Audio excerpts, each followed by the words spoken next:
இறைச்சியுடைய பருவத்தை ஆண்கள் அறிவார். இறைச்சியின் வர்க்கத்தை பெண்கள் அறிவார்.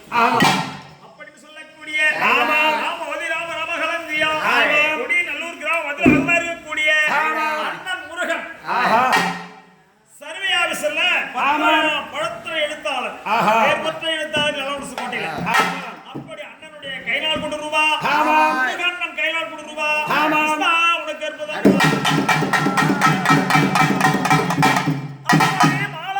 கண்ணனை அடைத்து என்னுடைய கணவனாகப்பட்டவருக்கு விரிப்படுத்தி விட்டது. நான் என்ன செய்ய வேண்டும் கேட்டார்.